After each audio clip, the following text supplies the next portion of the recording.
Bonjour à tous, merci d'être à nouveau présents pour ce nouveau rendez-vous du CFPJ Lab, consacré aujourd'hui à la télévision connectée. On va donc parler d'une télévision connectée à Internet qui va aujourd'hui permettre à la fois d'accéder à des nouveaux services, mais également d'interagir avec des contenus et des communautés. Alors aujourd'hui, est-ce qu'on peut dire que le parc technologique de la télé connectée est suffisamment mature pour favoriser l'interaction entre les communautés via l'écran télé ? C'est la question à laquelle on va essayer de répondre.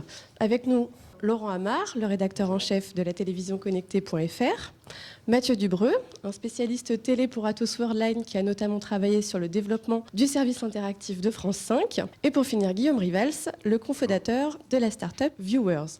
Donc on va passer maintenant la parole à Mathieu Dubreux pour Atos Worldline qui va nous expliquer un petit peu comment le service interactif pour France 5 a été développé.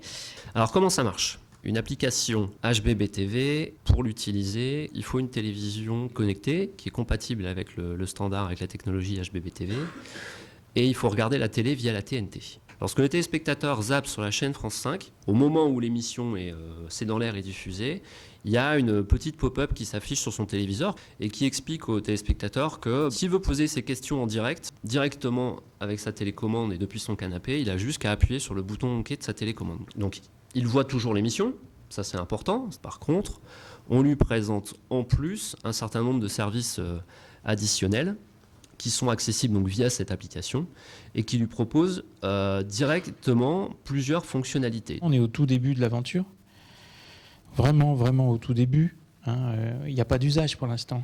Mais effectivement, HBB n'est pas l'alpha et l'oméga de la télévision connectée pour France Télévisions. Nous développons, nous expérimentons, puisque nous sommes au début, nous sommes en train d'expérimenter toutes les différentes facettes de la télé connectée qui s'annoncent. On va sortir dans les mois qui viennent tout un tas d'autres tests, qui sont des tests, pour voir comment profiter, comment le télénaute peut profiter de cette expérience enrichie. Les enjeux de la télévision connectée. Alors pour les chaînes de télévision, tout d'abord, c'est d'élargir leur capacité de ressources financières. Alors le T-commerce, c'est quoi ?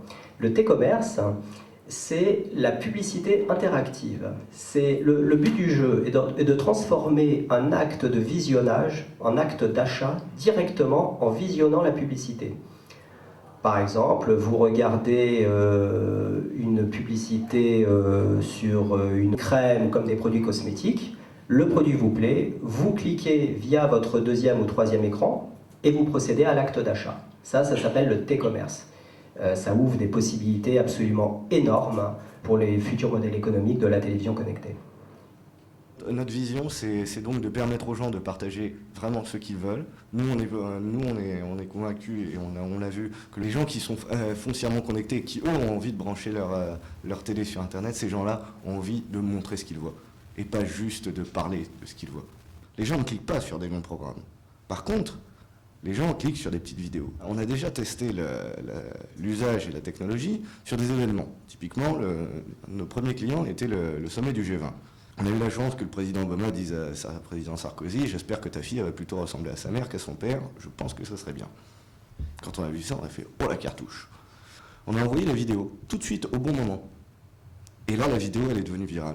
Pourquoi ? Parce que les gens en parlent. Sur Twitter, les gens parlent de ce qui se passe maintenant, pas de ce qui s'est passé il y a 5 minutes.